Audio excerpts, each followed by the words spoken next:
Good morning, सुप्रभात, केम छो, सलाम। उम्मीद है आप सब लोग बेहतर होंगे, अपना ध्यान रख रहे होंगे। कल अमर सर ने रात को 9 बजे से लेके मुझे लगता है सुबह के 4 या 5 बजे तक उन्होंने सेशन लिया है। सुबह के 5 बजे तक सेशन लिया उन्होंने, एक बहुत लंबा लाइव सेशन लिया। मैंने देखा अभी 8.5 घंटे का उन्होंने एक लाइव सेशन लिया।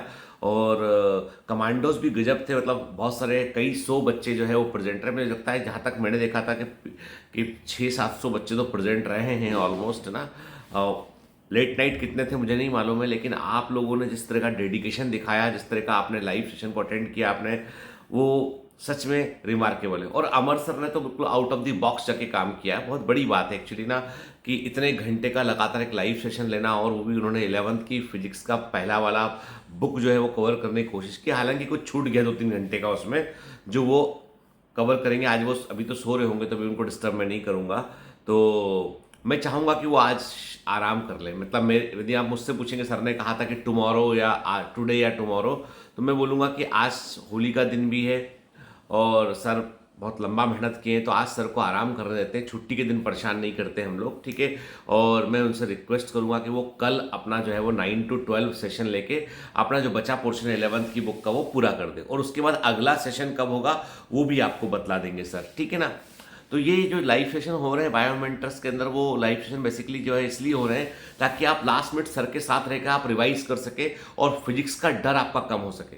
देखो, मैं एक बात क्लियर कर दूं आपसे कि बायोमेंटर्स में जो भी हमारे एफर्ट्स हैं वो बच्चों के लिए होते हैं और एकदम ईमानदारी वाले होते हैं, ऑनेस्टी वाले होते हैं, ऑनेस्ट एफर्ट होते हैं। मतलब हमारे पीछे हिडन एजेंडा ये नहीं होता है कि बच्चे को अंदर लेना है, इससे बहुत सारी फीस लेना है, डांस इसको जो है वो मनोरंजन करके इस बच्चे को किसी प्रकार से जो है इसके जरिए 4 बच्चे लाना, ये सब पर्पज़ नहीं होता है। पर्पज़ है आपका सिलेक्शन। बायोमेंटर्स बिल्कुल फोकस्ड है अपने गोल के लिए।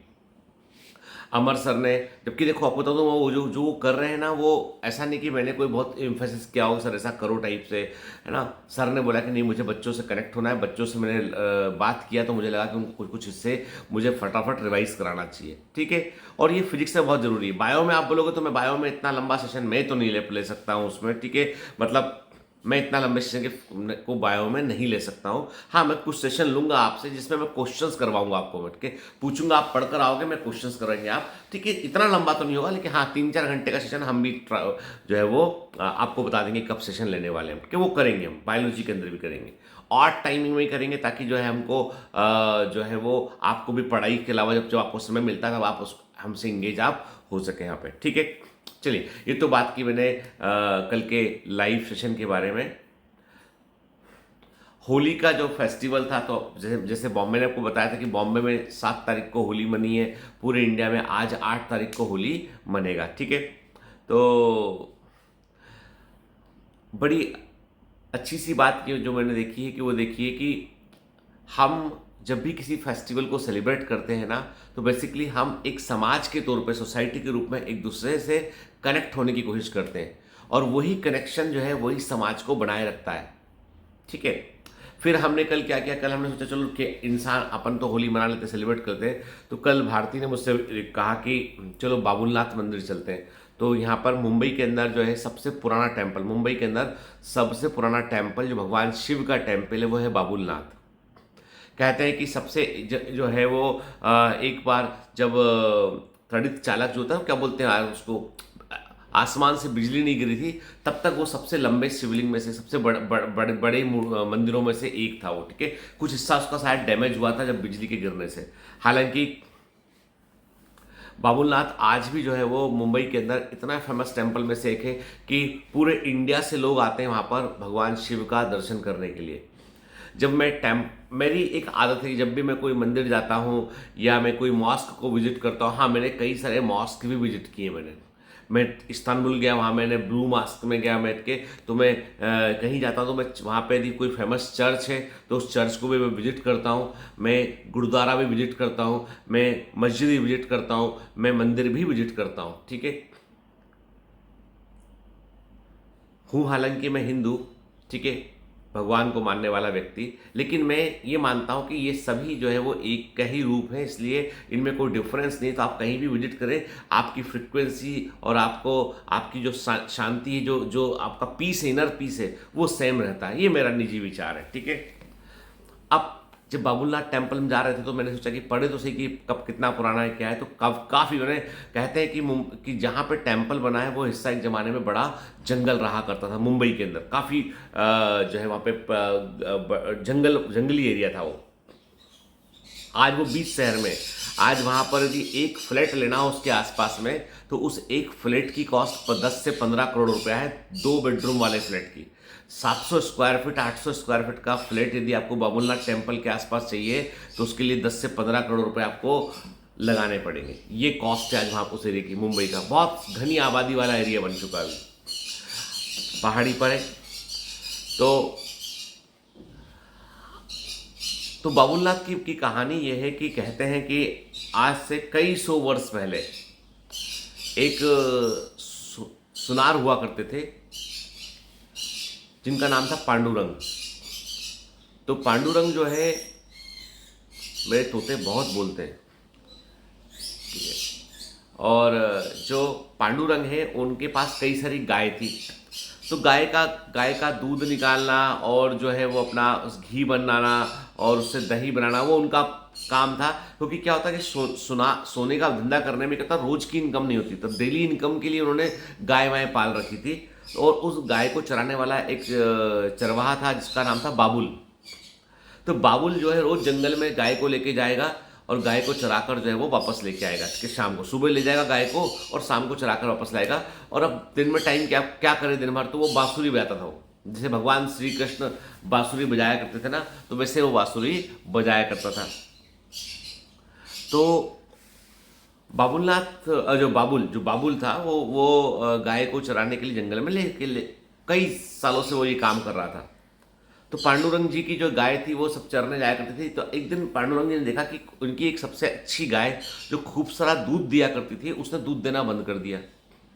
वो जंगल में जाए, चरे, लौट के आए, दूध देना बंद कर दिया। उसने पूछा कि भाई उससे बाबुल से कि बाबुल इसको क्या हुआ है, इस गाय को, ये गाय तो दूध नहीं देती, जबकि ये तो अच्छा खासा 10 लीटर 5 लीटर 10 लीटर दूध देने वाली गाय है। तो उन्होंने कहा मैं देखता हूँ कि क्या खाती क्या है, क्या दिक्कत क्या है। तो बाबुल ने जो है वो उस गाय ने जब जंगल में गए तो गाय का पीछा किया, गाय तो बिखर जा अलग अलग जगह चली जाती है। गाय को इतना समझदार प्राणी है कि वो सब जगह खचर के एक जगह पर पहुंच जाएगा, वापस वो घर लौट आएगा। जाके देखा उसने कि एक गाय जो है वो एक जगह जाती है और वहां पर जाकर जो है वो अपना जितना भी अपने आप उसका दूध बाहर निकलता है और पूरा जमीन पे गिरने लगता है। उसने जाके बात मालिक को बताई कि मालिक ये गाय तो जो है वो जंगल में एक जगह पर जाती है और एक ही स्पॉट पर जाती है, वहाँ जाके पूरा दूध इसका रिलीज होता है, पूरा दूध नीचे गिरता है और उसके बाद ये दूध पूरा निकल चुका होता है, फिर ये लौट के आती, इसलिए घर में दूध नहीं मिलता है इससे। बोले नहीं, ऐसा हो ही नहीं सकता है, कुछ तो गड़बड़ है, ऐसा पॉसिबल ही नहीं है। तो अगले दिन पांडुरंग उनके साथ जाते, जो मालिक थे उनके, पांडुरंग उनके साथ जाते हैं बाबुल के साथ में और ट्रैक करते हैं गाय को, देखते करे ये गाय तो वहाँ गई और एक जगह जाके इस गाय ने जो है वो दूध पूरा रिलीज कर दिया, पूरा दूध जमीन के अंदर गया। ऐसा लगा कि जमीन में से दूध जो है नीचे की तरफ लगा, तेजी से नीचे जा रहा दूध। अब इनको आश्चर्य हो कि ऐसा कैसे पॉसिबल है, वो गाय कहीं और ना करे, वो एक ही स्पॉट पर जाके दूध रिलीज करे हो। तो इन्होंने खुदाई करवाई उसकी। तो खुदाई करने में भगवान शिव का जो है वो एक जो है वो प्रतिमा, शिवलिंग जिसको बोलते हैं, वो वहाँ पर मिला और उसी को फिर स्थापित किया गया यहाँ पे। तो स्वयंभू शिवलिंग कहते हैं कि जो अपने आप बनकर आया। ये स्टोरी आप देखोगे तो गूगल पर अवेलेबल है, सब जगह अवेलेबल है ये स्टोरी, ठीक है। आप डालोगे बाबुलनाथ टेम्पल के बारे में। फिर स्टोरी का एक दूसरा एस्पेक्ट ये है कि ये जो शिवलिंग तो स्थापित कर दिया उन्होंने, पूजा पाठ करने लगे। फिर इस शिवलिंग के आसपास जो मंदिर को बनाया जो है वो एक सोलंकी राजवंश के राजा थे, उन्होंने इसको बनाया। राजा भीमसेन ने इसको जो है वो सॉरी उन्होंने इसको पूरा टेम्पल का रूप दिया। जब मैं कल होली के बाद गया तो देखा मैंने कि काफी भीड़ थी टेम्पल में, मतलब बड़ी संख्या में लोग आए हुए थे मंदिर के अंदर भगवान शिव के साथ में होली खेलने के लिए। तो मैं इस पूरे इंसिडेंट्स को मैंने धर्म के पॉइंट ऑफ व्यू से देखने के अलावा मैंने एक और पॉइंट ऑफ व्यू से देखा, वो था लोगों की समाज में पूरा परिवार इकट्ठा होकर मंदिर को विजिट करने आया। जनरली क्या होता है कि हम लोग रहते हैं एक घर के अंदर है, एक परिवार होता है, लेकिन हमारा इंटरेक्शन कम होता है। पापा काम पे निकल गए, मम्मी अपना काम कर रही है, भाई अलग अलग, मतलब हम एक परिवार के तौर पे हम बहुत कम समय एक साथ कोई कॉमन चीज़ को एंजॉय कर पाते हैं, एक्सेप्ट फेस्टिवल्स, त्योहारों को लेकर।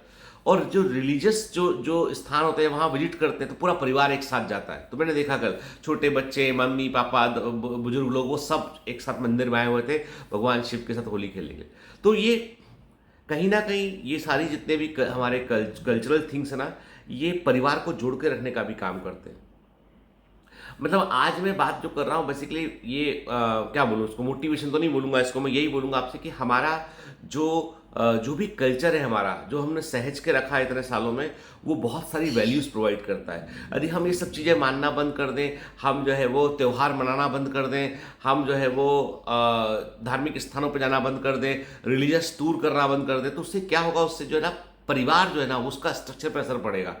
बिल्कुल भी मैं कहना, मैंने आपसे कहा धर्म तो निजी मामला है कि आप क्या मानते हो, मैं क्या मानता हूँ, निजी मामला है। लेकिन परिवार और समाज निजी मामला नहीं है, वो एक देश का हिस्सा है। और उसको बनाए रखने के लिए वो सब ताना बाना चल रहा है ना, वो बहुत मतलब बहुत ही गहरा बसा हुआ नेटवर्क है वो पूरा वो। तो कल मैं भी गया वहाँ पे, मैंने विजिट किया हम लोगों ने, ठीक है। और मैंने ईश्वर से कामना की कि ईश्वर मेरे साथ जितने बच्चे पढ़ते हैं उन सबको सामर्थ्य देना, अच्छा करें एग्ज़ाम में उसके लिए, ठीक है। फॉर्म भी आ चुके हैं। और देखो बेटा, हम अपने तरफ से पूरी मेहनत करते हैं, लेकिन क्या होता है कई बार मैं कहता हूँ कि 99% हमारा एफर्ट होता है, 1% जो है वो हमारा होता है ब्लेसिंग्स, ठीक है ना, आशीर्वाद, चाहे ईश्वर का हो, चाहे बड़े लोगों का हो, चाहे आपके अच्छे कर्मों का परिणाम हो, वो 1% काम जरूर आता है आपके यहाँ, ठीक है। वो 99% को जो है वो पूरा 100% तक लेके जाता है। चलिए, तो अमर सर का अगला लाइव सेशन का वो कब होगा, ये कम्युनिटी पोस्ट पर मिल जाएगा आपको। तो ये आज नहीं होगा बल्कि कल होगा। आज सर को मैं आराम करने के लिए बोलूँगा, ठीक है। बहुत लंबा सेशन लिया उन्होंने, ठीक है। दिन में भी काम कर रहे थे वो, फिर रात को भी उन्होंने लंबा सेशन लिया, तो बड़ी बात है वो, ठीक है। तो सर को मतलब जो है वो आप सब लोग भी जो है अपनी तरफ से थैंक यू बोलिएगा सर को। और देखो, बायोमेंटस के पूरे टीचर जो है ना अपने बच्चों को बहुत बहुत क्लोजली, मतलब वो बहुत जुड़े हुए हैं उनसे, उनकी सफलता के लिए कुछ भी कोशिश करते हैं वो, ठीक है। चलिए बेटा ना, have a great day, all the best, bye bye.